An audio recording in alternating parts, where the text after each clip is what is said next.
ఈ 112వ కీర్తన చాలా శ్రేష్టమైనటువంటి కీర్తన. మీరు చాలా జాగ్రత్తగా గమనిస్తే 111వ కీర్తనలో దావీదు భక్తుడు, కీర్తనకారుడు దేవుని యొక్క కార్యముల గురించి, దేవునిలో ఉన్నటువంటి గుణములను గురించి రాశాడు. 112వ కీర్తనలో దేవుని యందు భయభక్తులు కలిగినటువంటి ఒక భక్తుని జీవితంలో దేవుడు చేసేటువంటి కార్యముల గురించి, లేకపోతే ఆ భక్తుడు పొందేటువంటి దీవెనల గురించి ఆయన రాశాడు.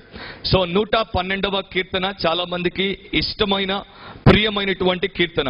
అండ్ ఈ కీర్తనలో చాలా విషయాలు ఉన్నాయి. ఒకటి మనం చూడబోతున్నాం, అదేంటంటే ఏ వ్యక్తి అయితే, ఒక పురుషుడు కావచ్చు, ఒక స్త్రీ కావచ్చు, ఆ దేవుని యందు భయము భక్తి కలిగి ఉండి ఆయన ఆజ్ఞలను బట్టి అధికముగా ఆనందించినప్పుడు వారు ధన్యులవుతారు, వారు దీవించబడతారు. వారు దేవుని యొక్క ప్రతి విధమైనటువంటి దీవెన వారి జీవితంలో, ఈ లోకంలో ఇక్కడ అనుభవించగలుగుతారు. సో దేవుని వాక్యంలో మనం గమనిస్తే ఆయన యందు భయభక్తులు కలిగిన వాడు ఆయన చిత్తమును జరిగించువాడు. ఆ చిత్తమును చేసినప్పుడు మరి దుఃఖంతోనో, లేకపోతే అయిష్టంతోనో, లేకపోతే మరో రకమైనటువంటి భావనతోనో కాకుండా ఆనందముతో, అత్యధిక ఆనందముతో ఆయన చిత్తాన్ని చేసినటువంటి వాడు ధన్యుడవుతాడని బైబిల్లో మనం గమనిస్తున్నాం. ఆ వ్యక్తి గురించి, ఆ వ్యక్తిలో ఉన్నటువంటి భక్తి గురించి మనం చూసినప్పుడు దేవునికి భయపడే వానిగా కనిపిస్తున్నాడు, దేవుని ఆజ్ఞలలో ఆనందించేటువంటి వానిగా కనిపిస్తున్నాడు, దేవుని ద్వారా నీతిలో ఎదిగినటువంటి వానిగా కనిపిస్తున్నాడు, యథార్థవంతునిగా అతడున్నాడు. అతడు మాత్రమే కాదు, అతని కుటుంబము కూడా జీవితంలో ప్రతి విషయంలో దీవించబడినటువంటి వారిగా, అండ్ చివరిలో వారి యొక్క ఘనత, వారి కొమ్ము హెచ్చింపబడినట్లు కీర్తనకారుడు ఈ గ్రంథంలో, ఈ యొక్క కీర్తనలో మనకు బయలుపరిచాడు. సో కొన్ని ముఖ్యమైనటువంటి విషయాలు జాగ్రత్తగా మనం చూద్దాం. మొట్టమొదటి విషయము, దీవించబడినటువంటి వ్యక్తి అనొచ్చు, లేకపోతే దీవింపబడిన కుటుంబము అనొచ్చు. ఆ కుటుంబములో ఉండేటువంటి మొదటి లక్షణం ఏంటంటే వారు దేవుని యందు విశ్వాసమును కలిగి ఉంటారు. ఫెయిత్ అనేది మొదటి లక్షణంగా మనం ఇక్కడ చూస్తున్నాం. యెహోవా యందు భయభక్తులు గలవాడు అని రాయబడింది. ఆయన ఆజ్ఞలను బట్టి అధికముగా ఆనందించువాడు ధన్యుడు. సో దేవుని యందు ఒక వ్యక్తికి భయము భక్తి ఎప్పుడు కలుగుతాయంటే మొట్టమొదట ఆ వ్యక్తికి దేవుని మీద విశ్వాసము కలిగినప్పుడే, ఆ వ్యక్తి దేవునికి దగ్గరైనప్పుడు, ఆ వ్యక్తి దేవుని యొక్క గొప్పతనాన్ని గుర్తించగలిగినప్పుడు, దేవునిలో ఉన్నటువంటి గంభీరత్వం ఏంటో తెలుసుకున్నప్పుడు, అప్పుడు అతనికి దేవుని మీద భయం కలుగుతుంది. అప్పుడు ఆ గొప్ప దేవుని మీద అతనికి భక్తి పుడుతుంది. అలాంటప్పుడు భయము భక్తి కలిగి ఆ దేవునితో అతడు నడుస్తున్నప్పుడు ఆ దేవుడు ఇతనికి ఇచ్చినటువంటి ఆజ్ఞ ఎలాంటిదైనా సరే దాన్ని ఎంతో ఆనందంతో అంగీకరిస్తాడు. దాన్ని జరిగించడానికి కూడా అత్యాసక్తితో అతడు జీవిస్తాడు అనేది మనం ఇక్కడ చూస్తున్నాం. సో ఏ మనిషి అయితే తన జీవితంలో దేవుడిని సీరియస్ గా తీసుకుంటాడో, అంటే దేవుడి పట్ల తీవ్రమైనటువంటి అభిప్రాయాన్ని కలిగి ఉంటాడో, అలాంటి వ్యక్తి తప్పకుండా తన జీవితంలో దీవించబడతాడు. ఈ తరాన్ని ఏమంటారో తెలుసా? Taking God for granted generation అంటారు దీన్ని. అంటే దేవుడిని చాలా చులకనగా తీసుకునేటువంటి తరముగా మన తరము ఎంచబడింది. ఎందుకంటే మనకు అనేక రకాలైనటువంటి సదుపాయాలు వచ్చాయి, మనకు అనేక రకాలైనటువంటి సౌకర్యాలు వచ్చాయి.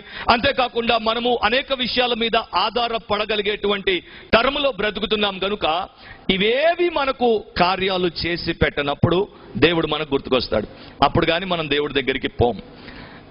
ఈ మధ్య కాలంలోనే యవనస్తులకు, మన దేశంలో ముఖ్యంగా యవనస్తులు అంటే అన్ని మతాలకు చెందినటువంటి యవనస్తుల గురించి ఒక నేషనల్ మ్యాగజైన్ లో ఒక కవర్ స్టోరీ వేశారు. వారికి ఇష్టమైన దేవుని గురించి, అండ్ ఆ దేవుణ్ణి వారు ఎందుకు ఆరాధిస్తున్నారో దాని గురించి కొన్ని విషయాలు రాశారు.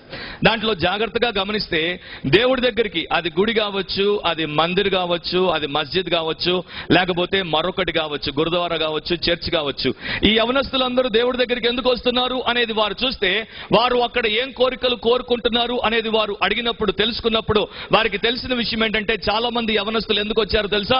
మేము బాగా మార్కులు సంపాదించడానికి దేవుడు మాకు సహాయం చేయాలి, మాకు ఫలానా సంస్థలో ఉద్యోగం కొరకు దేవుడు మాకు మేలు చేయాలి, లేకపోతే ఫలానా దేశంలో మేము సెటిల్ అవ్వడానికి దేవుడు మాకు సహాయం చేయాలి, మా వివాహంలో దేవుడు మాకు సహాయం చేయాలి, మాకు మంచి భవిష్యత్తును దేవుడు ఇవ్వాలి. ఈ విషయాల గురించి అందరూ అడిగారు. కానీ మా పాపమును దేవుడు క్షమించాలి అని కానీ, మేము మా జీవితంలో లోకములో దేవుని చేత దీవించబడి శీలము కలిగినటువంటి మంచి మనుషులముగా మారాలి అని కానీ, మేము ఈ లోకములో ఎందుకు ఉన్నామో ఆ ఉద్దేశాన్ని నెరవేర్చాలి అని కానీ అడిగినటువంటి వారు మనకు కనిపించరు. సో ఇది అన్ని మతాల్లో ఉన్నటువంటి యవనస్తుల్లో మనకు కనిపించేటువంటి లక్షణం. కాకపోతే ఇక్కడ ఈ గ్రంథములో, ఈ కీర్తనలో మనం చూసేది ఏంటంటే, నిజముగా దేవుడిని కోరుకుని దేవుని యందు విశ్వాసము కలిగి భయభక్తులు కలిగినటువంటి వాడు తన జీవితంలో దేవుడికి ప్రథమ స్థానం ఇచ్చాడు గనుక దేవుడు ఆ దాసుని తను దీవించినట్లు గమనిస్తాం. చాలా సంవత్సరాల క్రితం ఒక రాజ్యంలో ఒక రాజుగారు తన 3 కుమారుల ముందు 3 పాత్రలు పెట్టేసి ఎవరికి ఏది కావాలో అది ఎంచుకోమని చెప్పారు. ఒకటి బంగారు పాత్ర, మరొకటి యాంబర్ తో తయారు చేయబడినటువంటి వాజ్, ఇంకొకటేమో మట్టితో తయారు చేయబడిన కుండ. సో మామూలుగా దేశ ఆచారం ప్రకారం పెద్ద కుమారుడు మొదట ఎంపిక చేయాలి. సో పెద్దవాడు సహజంగానే బంగారు పాత్ర దగ్గరికి వచ్చాడు. ఆ బంగారు పాత్ర మీద, మూత మీద ఈ అక్షరాలు రాయబడున్నాయి, ఎంపైర్ అంటే సామ్రాజ్యము అని. సో అతడు దాన్ని ఎంచుకున్నప్పుడు రాజుగారు చెప్పారు తీసి చూడు అని. దాన్ని మూత తీసి చూస్తే లోపలంతా రక్తం ఉంది. ఆ కుమారుడికి అర్థం కాలేదు పాత్ర నిండా రక్తం ఎందుకు అని. అప్పుడు ఆ రాజుగారు చెప్పారంట, ఇలా సామ్రాజ్యం కొరకు ఎవరైతే పోరాడారో, ఎవరైతే ప్రయాసపడ్డారో వారందరూ కూడా రక్తము కార్చారు, వారి రక్తం ఒక సమయంలో చెందింది కనుక దాని వెంట పోయేవాడికి మిగిలేది రక్తమే అని చెప్పాడు. రెండవ కుమారుడి వంతు వచ్చింది, అతడు ముందుకొచ్చాడు. అతడు ఇక రెండవ విలువైన పాత్ర, యాంబర్ తో తయారు చేయబడినటువంటి ఆ పాత్రను ఎంపిక చేసుకున్నాడు. దాని మీద ఏమని రాయబడింది, గ్లోరీ అని రాయబడింది, అంటే మహిమ అని రాయబడింది. అతడు దాని మూత తీసి చూస్తే లోపలంతా నల్లటి బూడిద ఉందంట. అతనికి ఆశ్చర్యం అనిపించింది, ఇదేంటి లోపలంతా బూడిద, పైన మహిమ, లోపలంతా మసుంది ఏంటి అని అనుకున్నప్పుడు ఆ రాజుగారు చెప్పారంట, ఎవరైతే లోకంలో వైభవం కొరకు, మహిమ కొరకు ప్రాకులాడారో, పోడారారో వారందరూ చివరికి చచ్చిపోయిన తర్వాత బూడిదైపోయారు. సో దాని వెనుక పడే వారికి మిగిలేది బూడిదే అన్నాడు. ఇక చిన్న కుమారుడికి ఆప్షనే లేదు, ఎందుకంటే మిగిలింది ఒకే ఒక మట్టి కుండ. సో అతడు పోయి మూత తీస్తే లోపల ఏమీ లేదు, కానీ ఆ మట్టి కుండ కింద దేవుని నామము రాయబడింది. సో దాన్ని చూసినప్పుడు మంత్రులందరూ కూడా వెంటనే ఏకీభవించి చెప్పింది ఏంటంటే, ఈ మూడింటిలో ఈ మట్టి కుండలో ఉన్నటువంటిదే చాలా గొప్ప విషయం. ఎందుకంటే దేవుడి యొక్క నామములో ఉన్నటువంటి ఒక్క అక్షరానికి ఉన్న బరువు ప్రపంచంలో ఉన్నటువంటి ఏ విషయానికి కూడా లేదు అని వారు చెప్పారు. So even the single letter of the name of God carries more weight than all the things that are in the world అని వారు చెప్పినప్పుడు అప్పుడు అర్థమైంది అక్కడ ఉన్నటువంటి వారికి, రాజుగారు నిజంగా ఏం చెప్తున్నారో.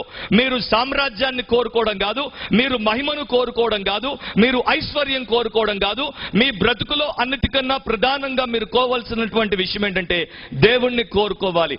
First you must desire God and then you must be devoted to God and that's the way you are going to be blessed by God అని రాజుగారు, మామూలుగా రాజులు అలాంటి సందేశాలు ఇవ్వరు, కానీ ఈ మంచి రాజుగారు, ఈ భక్తి కలిగినటువంటి రాజుగారు అలాంటి సందేశం ఇచ్చారు.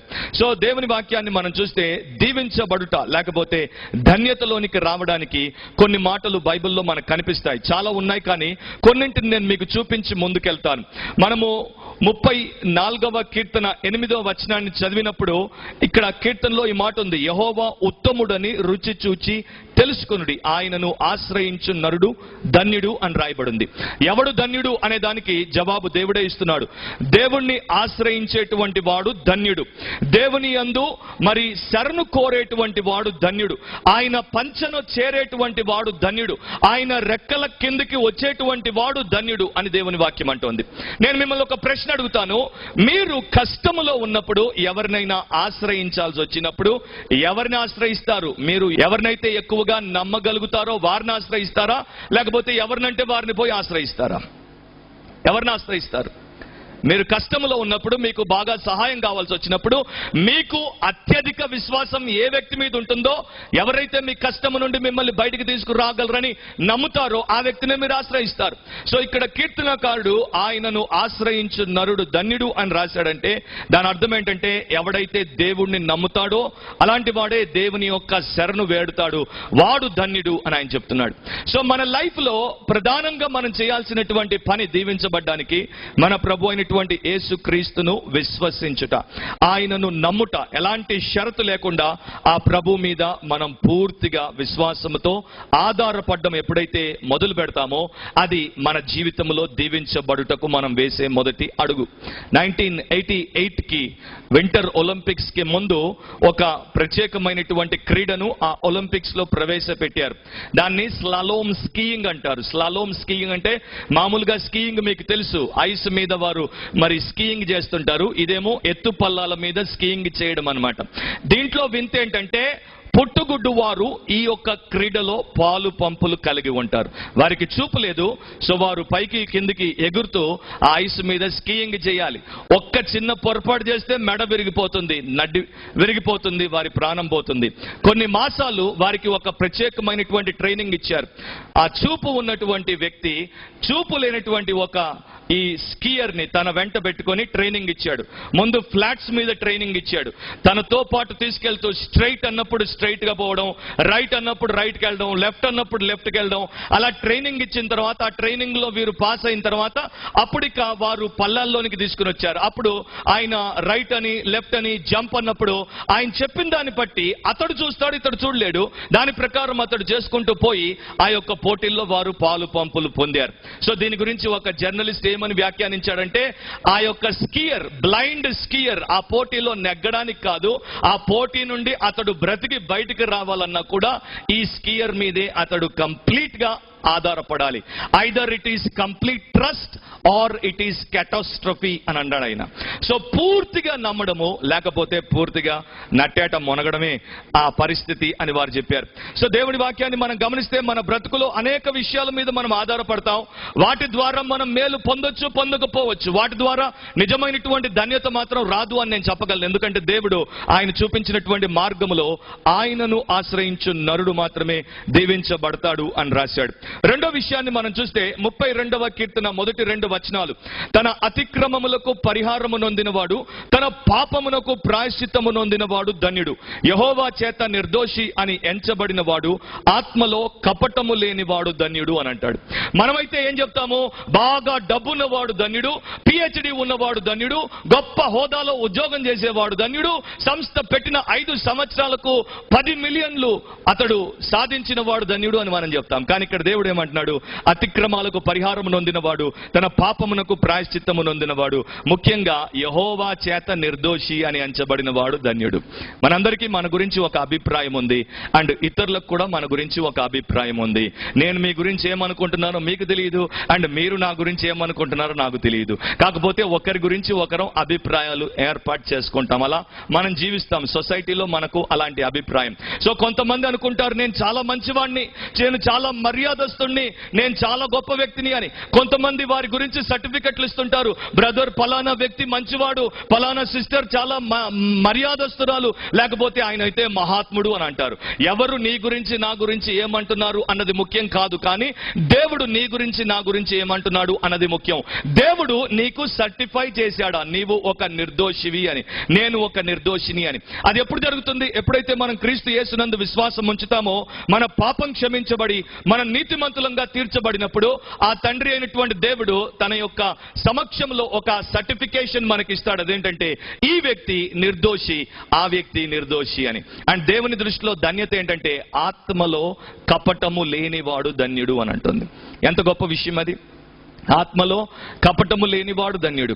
ఈ రోజున మనుషులకు ఉన్నటువంటి పెద్ద ప్రాబ్లం ఏంటంటే ఆంతరంగికంగా కూలిపోతున్నారు, లోన చెడిపోతున్నారు. లోపల ఉన్నంత కల్మషము, లోపల ఉన్నంత కపటము, లోపల ఉన్నంత కుళ్ళు ఇంతకు ముందు కన్నా ఇప్పుడు ఎక్కువైపోయింది. ఎందుకంటే ఇప్పుడు పోటీతత్వం ఎక్కువ కదా, అందుకని ఇది కూడా ఎక్కువైపోయింది. సో రెండవ విషయం ఏంటంటే మనము దేవుని చేత నిర్దోషిగా ఎంచబడినప్పుడు, ఆత్మలో కపటము లేకుండా మనం ఉన్నప్పుడు మనము ధన్యులము అని బైబిల్ చెప్తోంది. మూడో విషయం మనం చూస్తే కీర్తన 1వ అధ్యాయం మొదటి 2 వచనాల్లో, దుష్టుల ఆలోచన ప్రకారము నడవక, పాపుల మార్గమున నిలవక, అపహాసకులు కూర్చుండు చోటన కూర్చుండక, యెహోవా ధర్మశాస్త్రమునందు ఆనందించుచు దివారాత్రములు దానిని ధ్యానించువాడు ధన్యుడు అని దేవుడు చెప్తున్నాడు.